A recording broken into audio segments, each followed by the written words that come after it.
10 minute زیادہ ہو چکا ہے، 10 سے 10 منٹ زیادہ ہو چکے ہیں، اور آپ لوگوں کی یہاں گرمی بھی زیادہ ہے اور پریشانی بھی ہو رہی ہے لوگوں کو سننے میں، اس لیے انشاءاللہ میں اپنی بات کو مختصر کرنے کی کوشش کروں گا۔ سب سے پہلے تو میں بہت معافی چاہتا ہوں آج جو پروگرام ملتوی ہوئے ہیں ان کے لیے۔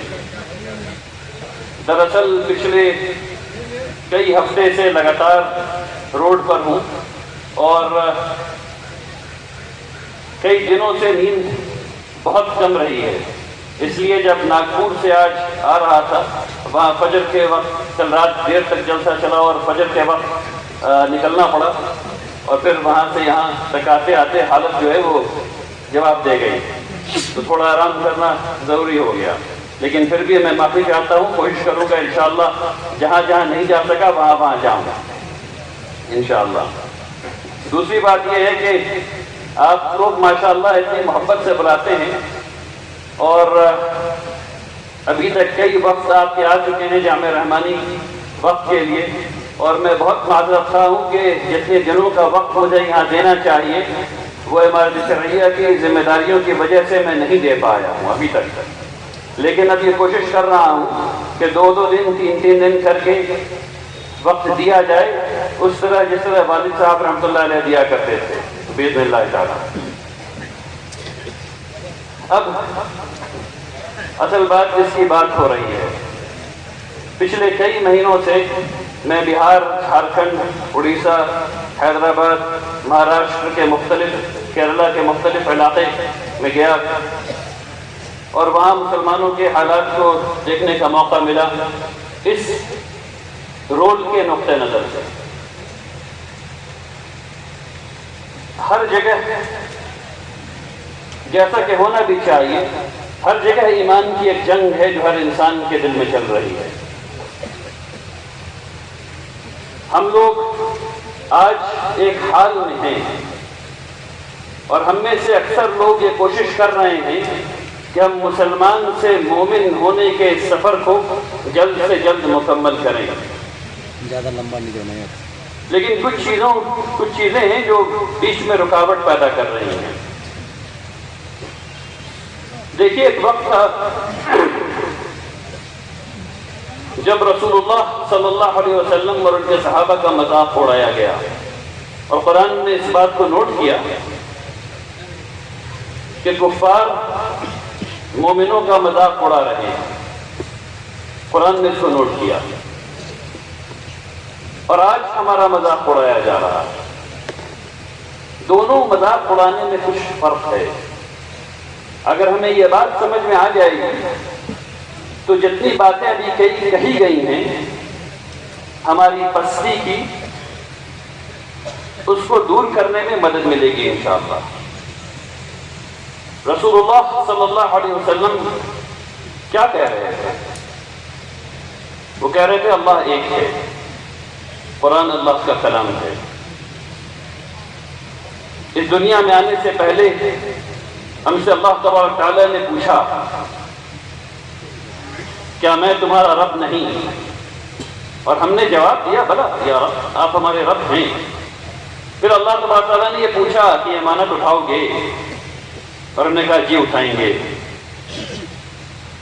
اس کے بعد ہم اس دنیا میں بھیجے گئے، اس دنیا کو بہتر بنانے کے لیے، فائدہ مند ہونے کے لیے، اور اس فائدہ مندی کو رسول اللہ صلی اللہ علیہ وسلم نے مختلف نظام کے ذریعے ثابت کر کے دکھا دیا، بنا کر کے دکھا دیا، عدل اور انصاف قائم کر کے دکھا دیا، عصبیت ختم کر کے دکھا دیا، یہاں تک کہ قتل کا جو بدلہ تھا وہ بھی ختم کر کے دکھا دیا، سفید کو کالے پر اور کالے کو سفید پر جو فوقیت تھی اس کو ختم کر کے دکھا دیا، اور صحابہ اکرام نے کر دیا، جھوٹ ختم کر دیا۔ جب ماؤں سے شادی ہو رہی تھی تب ماں کے وقار کو بحال کیا، تقدس دیا،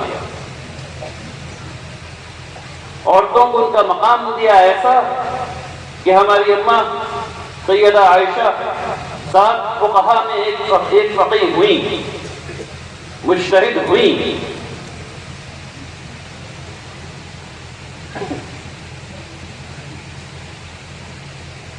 تو مذاق کیوں اڑایا جا رہا تھا؟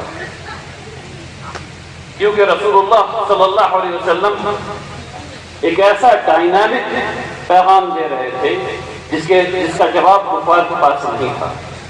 ایک ایسا عظیم الشان پیغام تھا، اور صرف پیغام نہیں تھا، عمل. قرآن شریف نے کہا تم وہ کیوں کہتے ہو جو کرتے نہیں؟ تم وہ کیوں کہتے ہو جو کرتے نہیں؟ تو رسول اللہ صلی اللہ علیہ وسلم نے اور ان کے ساتھیوں نے مل کر کے جو کہا وہ کیا، جو کہا وہ کیا. عمل عمل. انما الاعمال بالنیات. تمام عمل کا دار و مدار نیت پر. ہماری نیتیں بہت اچھی ہیں. آج ہم یہ سوچ رہے ہیں کہ ہم اسلام کا کام کر رہے ہیں، لیکن کیا واقعی کر رہے ہیں؟ کیا وہ چیز جو رسول اللہ صلی اللہ علیہ وسلم نے ہمیں دی اسے ہم تھامے ہوئے ہیں؟ ان اسفار میں ایک بات انسان پڑھتا ہے چیزوں کو، اس کو بات سمجھ میں نہیں آتی ہے، پھر اس کو ایک پھر زندگی میں کچھ تبدیلی آتی ہے، نقطہ نظر تبدیل ہوتا ہے. ان اسفار میں ایک بات جو سمجھ میں آئی وہ یہ کہ شیخ الہند رحمۃ اللہ علیہ کی کیسی بصیرت تھی، سبحان اللہ، کیسا تجزیہ کرنے کا ان کے پاس فن موجود تھا. مالٹا میں جب وہ گرفتار رہے اور اس کے بعد ہندوستان آئے تو انہوں نے لکھا کہ مسلمانوں کی ہار کے 2 اسباب ہیں، 2 سبب ہیں. پہلا، مسلمانوں نے قرآن کو ترک کر دیا، چھوڑ دیا، واقعی چھوڑ دیا. اور دوسرا، فقہی وجہوں کی وجہ سے ایک دوسرے سے نفرت میں پڑ گئے. ان کے بعد مفتی محمد شفیع عثمانی صاحب رحمۃ اللہ علیہ، انہوں نے ان دونوں چیزوں کا جائزہ لیا اور کہا کہ اصل میں وجہ تو صرف ایک ہی ہے، دوسری وجہ پہلی وجہ کی وجہ سے، اور وہ یہ ہے کہ مسلمانوں نے قرآن کو چھوڑ دیا. اصل بات تو یہ ہے کہ تعلیم قرآن کی ہونی ہے. اصل بات یہ ہے.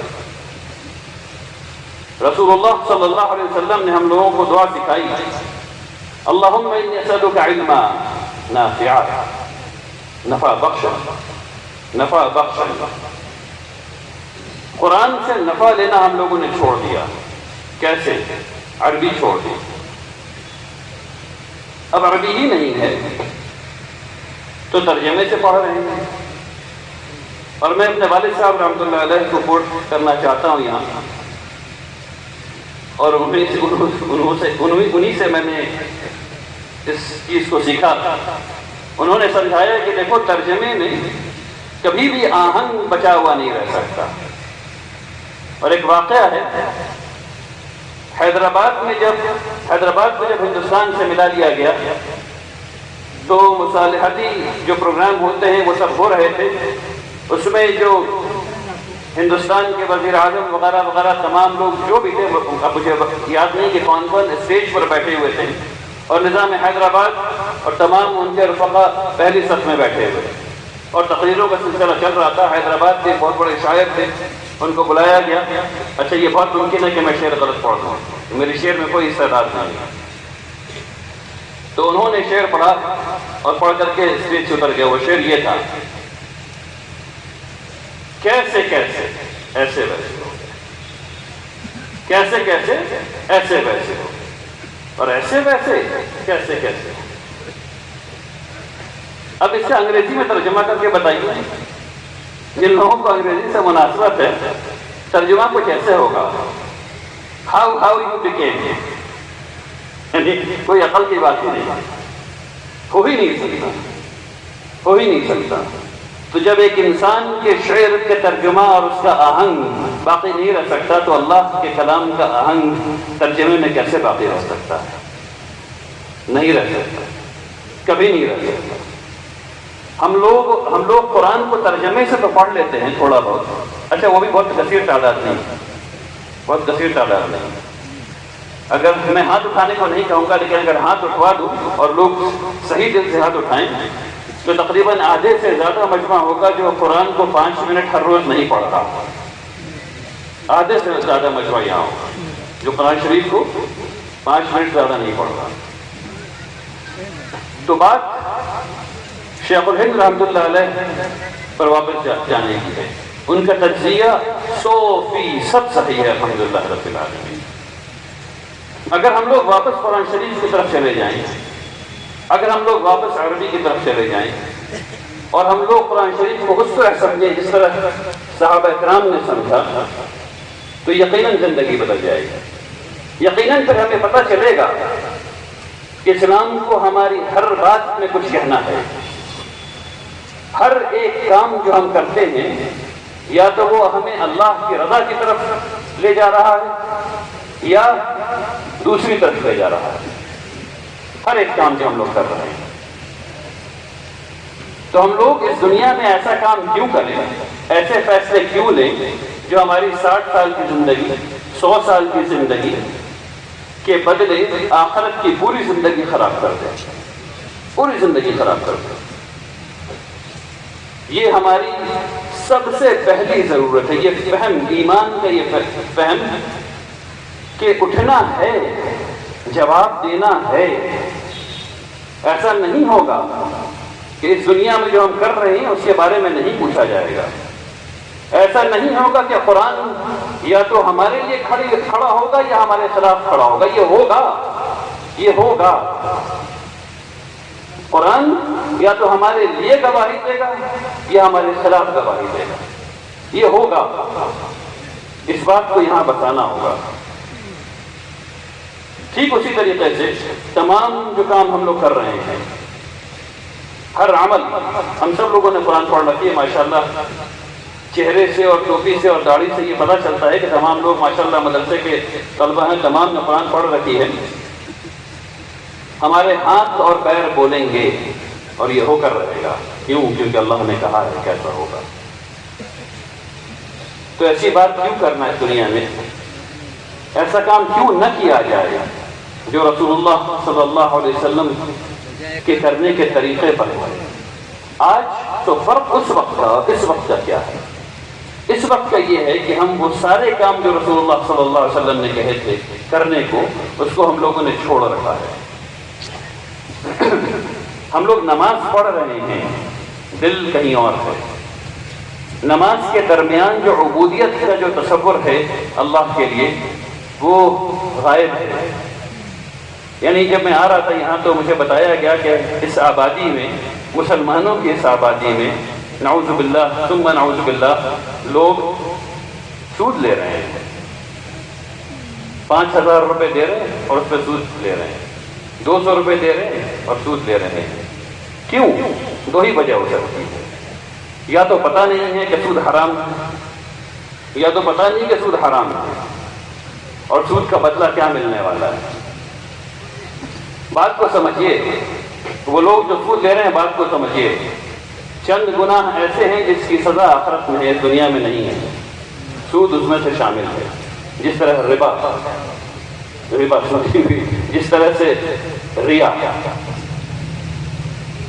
اور وہ جو سزا ملنے والی ہے وہ اتنی سخت ہے، اتنی سخت ہے کہ اس کو برداشت کرنا ناممکن ہے۔ تو توبہ کرنا چاہیے ہمیں ہر گناہ سے۔ اللہ رحمان الرحیم ہے، معاف کرنے والا ہے۔ اور اس بات کو جان لیجئے کہ جتنا رزق ہے اتنا ملے گا۔ ایسا نہیں ہوگا کبھی بھی کہ سود چھوڑنے سے آپ کو نقصان ہو جائے گا۔ یقین جانیے ایسا نہیں ہوگا۔ آپ سود کو چھوڑ دیجئے اور اس پیسے کو حلال میں لگا دیجئے، انشاءاللہ اس سے زیادہ فائدہ ہوگا، اس دنیا میں بھی اور اس دنیا میں بھی باذن اللہ تعالی۔ مجھے یہ بھی بتایا گیا یہاں آتے وقت کہ ہم لوگ جم کر کے جہیز دے رہے ہیں، جم کر کے جہیز دے رہے ہیں۔ کیوں بھائی؟ نہ لیجیے نہ لیجیے، میں جب بھی اس قسم کے جلسے میں جاتا ہوں میں لوگوں سے عہد لیتا ہوں، میں آپ سے ایک عہد لینا چاہتا ہوں، چند ایک نہیں کئی، کیا آپ لوگ تیار ہیں اس عہد کے لیے؟ میرے پیچھے دہرائیے، میں سود کا کام نہیں کروں گا انشاءاللہ، میں کہیے میں کسی ایسے نکاح میں شریک نہیں ہوں گا جہاں جہیز لی جا رہی ہو یا دی جا رہی ہو، میں کسی ایسے نکاح میں شریک نہیں ہوں گا جہاں جہیز لی جا رہی ہو یا دی جا رہی ہو۔ یہ پورا علاقہ خاموش تھا اور وہ علاقہ بھی خاموش تھا اور ادھر بھی پیچھے سے لوگ خاموش تھے۔ اچھی بات ہے، اگر آپ یہ عہد نہیں کر سکتے ہیں تو اچھی بات ہے، کم سے کم آپ 2 گناہ سے بچ رہے ہیں۔ آخرت میں جو گناہ ملے گا وہ تو ملے گا، اگر آپ نے عہد نہیں کیا تو آپ 2 گناہ سے بچ گئے ہیں، اچھی بات ہے۔ لیکن اگر آپ جہیز دے رہے ہیں تو آپ کو سمجھنا چاہیے کہ آپ کے ساتھ آخرت میں کیا معاملہ ہونے والا ہے، یہ سمجھنا چاہیے۔ اچھا دیکھیے، وقت بہت ہو گیا ہے، ابھی اسکول کے بارے میں بات کی گئی اور تعلیم کے سلسلے میں بات کی گئی۔ تعلیم پر تو ایک مستقل جلسہ ہونا چاہیے، بات ہونی چاہیے، تاکہ وقت لگا کر کے انسان اس کو سمجھا سکے، سمجھ سکے۔ انشاءاللہ جو خواب والد صاحب رحمۃ اللہ علیہ نے دیکھا تھا ایجوکیشن ہب بنانے کا، یونیورسٹی بنانے کا، وہ زندہ ہے الحمدللہ رب العالمین، اور اللہ نے چاہا تو وہ ضرور پورا ہوگا۔ اس میں ہم سب لوگوں کو مل کر کے کام کرنا ہوگا انشاءاللہ۔ اللہ تبارک تعالیٰ نے چاہا تو جو رکاوٹیں ہیں وہ دور ہوں گی باذن اللہ تعالیٰ، اور انشاءاللہ وہاں بہترین اسکول بھی بنیں گے اور کالجز بھی بنیں گے اور یونیورسٹی بھی بنے گی باذن اللہ تعالیٰ۔ اب رہی بات رحمانی 30 کے جیسے پروگرام کی یہاں شروع کرنے کے سلسلے میں، تو الحمدللہ رب العالمین ہم لوگوں نے یہاں اصلاً اس چیز کو شروع کیا تھا کہ جونیئر رحمانی پروگرام یہاں شروع کیا جائے، تاکہ وہ بچے جو 8ویں اور 9ویں جماعت میں ہیں وہ کامیاب ہو سکیں اور رحمانی 30 میں جا سکیں۔ لیکن انشاءاللہ اگر آپ لوگوں کا حوصلہ رہا تو رحمانی پروگرام بھی شروع کیا جائے گا۔ رحمانی پروگرام کو شروع کرنے کے لیے جو ضرورتیں ہیں وہ کافی ہیں، لیکن اس میں سے ایک جو پہلی ضرورت ہے، اور انشاءاللہ یہ میری آخری بات ہوگی، ایک جو پہلی ضرورت ہے وہ یہ ہے کہ آپ کو اپنے بچوں میں یہ بات ان کو سمجھانی چاہیے کہ ایکسلنس پیدا کرو تعلیم میں ایکسلنس پیدا کرنا ہے۔ ایکسلنس سے کیا مراد ہے؟ میں 2 باتیں سمجھاؤں گا، اس کے بعد بات ختم ہو جائے گی انشاءاللہ۔ ایکسلنس کا مطلب یہ ہے کہ ابھی CBSE اسکول میں 40% نمبر پہ پاس کر دیا جاتا ہے، 40% نمبر پہ پاس کر دیا جاتا ہے۔ 40% نمبر کا مطلب یہ ہوتا ہے کہ ایک بچہ جس کو وہ دوسری جماعت میں ہے اس کو 40 نمبر آیا۔ اچھا مدرسے کی بھی یہی بات ہے، مدرسے میں غالباً مدرسے میں کتنا ہے؟ 40 مدرسے میں بھی یہاں 40 نمبر پہ پاس کیا جاتا ہے۔ دیکھیے 40 نمبر کا مطلب کیا ہے اس کو سمجھیے۔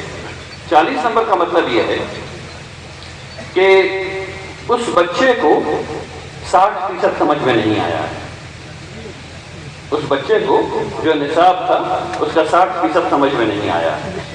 اب اس بچے کو آپ نے دوسری جماعت سے تیسری جماعت میں بھیج دیا، کیوں؟ کیونکہ ہم لوگ وہ قوم ہیں جو ایکسلنس کے بجائے یہ چاہتے ہیں کہ بچہ دھڑ اوپر جاتا ہے، ایکسلنس پیدا نہیں ہو، اس کے اندر استعداد پیدا نہیں ہو، صرف وہ پاس کر کے آگے جاتا ہو۔ اچھا دوسری جماعت کی جو کتاب لکھی گئی ہے تو مؤلف نے کس بات کو سچ مانا تھا؟ مؤلف نے اس بات کو سچ مانا تھا کہ جو پہلی جماعت ہے، جب بچہ دوسری جماعت میں آ رہا ہے تو پہلی جماعت کے تمام مواد پر وہ حاوی ہے، 100% مواد پر وہ حاوی ہے، لیکن کیا وہ حاوی ہو سکا؟ اب جب وہ دوسری جماعت میں گیا ہے تو وہ لنگڑا ہے، وہ لنگڑا ہو گیا، وہ وہیں سے پیچھے جانا شروع ہو گیا پہلی جماعت سے۔ اب اس کو مواد سمجھ میں نہیں آ رہا، وہ پیچھے بیٹھا ہوا ہے، چھوٹا بچہ ہے، اس کے دل پہ کیا گزر رہی ہے ہم نے کچھ پتا نہیں، چیزیں اس کے اوپر سے جا رہی ہیں۔ کیوں؟ کیونکہ جو استاد ہیں وہ جو آگے میں بیٹھے ہوئے نا 5 بچے ان کو پڑھا رہے ہیں، ان سے بات چیت ہو رہی ہے۔ جو پیچھے بچہ بیٹھا ہوا ہے وہ پیچھے کیوں بیٹھا ہوا ہے؟ کیونکہ اس کو سمجھ میں نہیں آ رہا ہے، وہ آگے بیٹھنا چاہتا نہیں ہے کیونکہ اس کو ڈر لگ رہا ہے کہ استاد کچھ پوچھ دیں گے، ٹھیک ہے؟ تو سب سے پہلی بات یہ سمجھیے، کسی کو 90% بھی آ رہا ہے تو اس کا کیا مطلب ہے؟ اس کو 10% نہیں آ رہا، وہ تیار نہیں ہے دوسری جماعت کے لیے، 90% لا کر کے بھی وہ دوسری جماعت کے لیے تیار نہیں، تو پاس مارکس کتنا ہونا چاہیے؟ 100%۔ 100% امتیاز نہیں، امتیازی نمبر نہیں ہے 100%۔ ہم لوگوں نے اپنے ذہن میں یہ بٹھا رکھا ہے، کیوں؟ کیونکہ یہ تعلیم کا یہ سلسلہ ہم نے فیکٹری ماڈل سے لیا۔ فیکٹری میں کیا ہوتا ہے؟ تھوڑا سامان بن رہا ہے، آتے جا رہی ہے، ایک گلاس ہے، ایک گلاس کے بعد دوسرا، دوسرے کے بعد تیسرا، ایک آدمی کھڑا ہوا چیک کر رہا ہے، اب دیکھیے اس میں لگا ہوا یہاں پہ چیک، کوالٹی چیک لگی ہوئی، ٹھیک ہے نا؟ اب اس نے لگایا چیک، وہ ایک پن میں چلا گیا، اچھا اس میں تھوڑی سی خرابی ہے، یہ دوسرے میں یہ 50% ڈسکاؤنٹ پہ بکے گا، اس میں اور خرابی ہے 25% پہ بکے گا۔ تو ہم لوگوں کو جب نظام بنایا گیا تعلیم کا، ماڈرن تعلیم کا، تو جو فیکٹری ماڈل تھا، فیکٹری ماڈل پر نظام بنایا گیا۔ یہ جو 100% والے بچے ہیں یہ آگے چل کے بنیں گے IAS، باقی جو بچے ہیں بیچ والے وہ بنیں گے کلر کے پاس، اور جو 30 آخری والے بچے ہیں 40% والے وہ کہاں جائیں گے؟ وہ جینیٹر بنیں گے، وہ جھاڑو دیں گے، وہ پنچر لگائیں گے، وہ یہ سب کام کریں گے۔ تو یہ سسٹم بنایا گیا، یہ ہم لوگوں کے لیے نہیں ہے، یہ مسلمانوں کے لیے نہیں ہے۔ ہمارا امتیازی نشان تمیز ہے، ہم ایکسلنس پیدا کرنا چاہتے ہیں۔ ہم تمام لوگوں کی ضرورت ہے کہ سمجھیں کہ 100% منیمم پاس مارکس ہے، 100% منیمم پاس مارکس ہے۔ اگر ہم لوگوں نے ذہنیت کو بنا دیا تو ہمارے بچے 100% لانے لگیں گے۔ پہلے مرحلے میں نہ لائیں، آپ پہلے مرحلے کو 50% کر لیجیے، پہلے مرحلے کو 50% کر لیجیے، پھر اس کے بعد 75% کر لیجیے، پھر اس کے بعد 80% کر لیجیے۔ مجھے بتاتے ہوئے بہت خوشی ہے آپ لوگوں کو کہ جامعہ رحمانی میں دارالحکمت میں عربی کے لیے اور تمام سبجیکٹ کے لیے پاس مارکس 75 سے نیچے والا فیل۔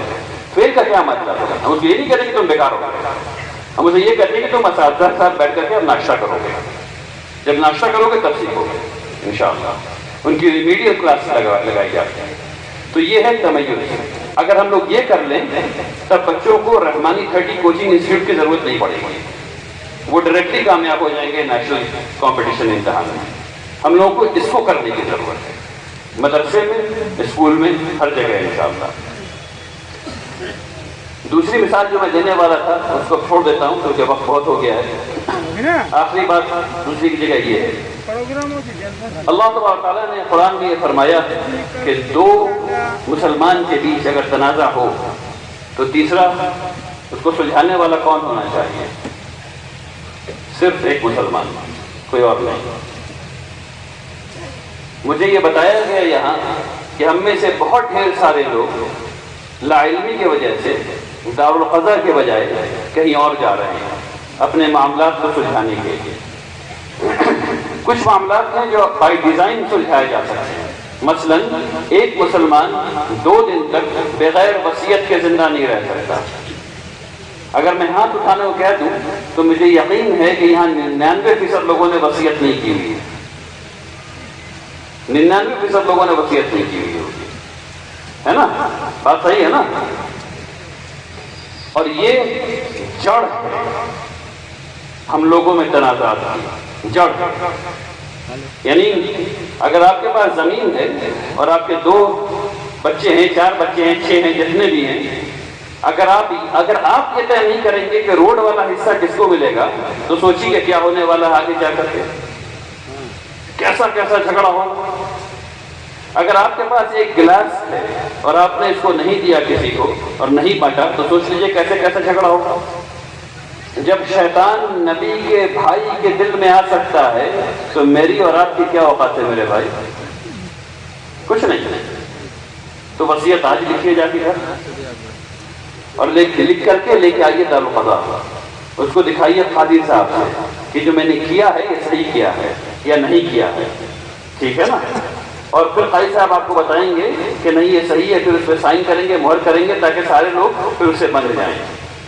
آپ لوگوں کے درمیان جھگڑا ہوتا ہے، چاہے جیسا بھی جھگڑا ہو، چاہے جیسا بھی جھگڑا ہو، اس بات کو سمجھیے، اس دنیا میں جو نظام بنا ہوا ہے جسٹس کا، وہ ایڈورسیریل سسٹم ہے۔